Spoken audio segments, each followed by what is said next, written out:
Hey everyone, I am here with the Christmas Super Simple number 3. This is going to be the quick flip through. If you want the full video, go ahead and follow the link down below and that will show you the full tutorial of how to put it together.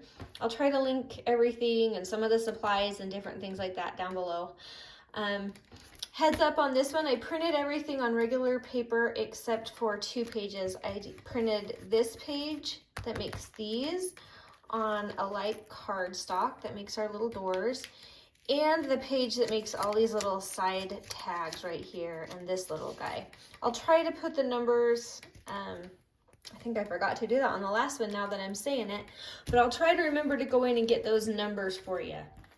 All right, so after you open your fun little doors with this fun little collage, this time I kept these open, so those flap up, and that's for journaling, and they are also both little pockets here. So there's lots of goodies stuffed in these little pockets, just tiny plain cards. You could write on them, you could add little pictures, you could journal on the backs, and then in this other one there's a big, long journaling card that you can do whatever you want with on the back.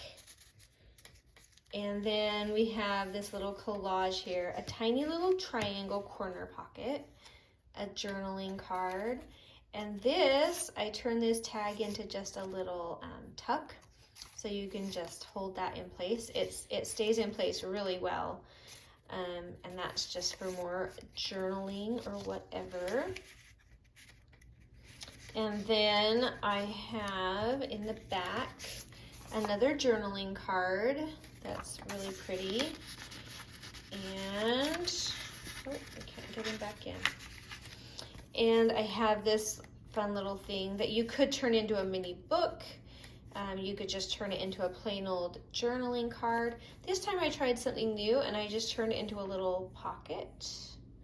So it just pulls out and there's this other journaling card in there that you can just enjoy. So that is it. It's the Christmas Super Simple number 3. So if you need to reference which one it is, that is what it is. All the other links you might need should be down below. Hopefully that will give you at least a general idea of what you're going to be making, and I hope you enjoy. I hope you've been enjoying these. I've been enjoying making them. So I hope you have a wonderful day, and I will talk to you soon. Bye.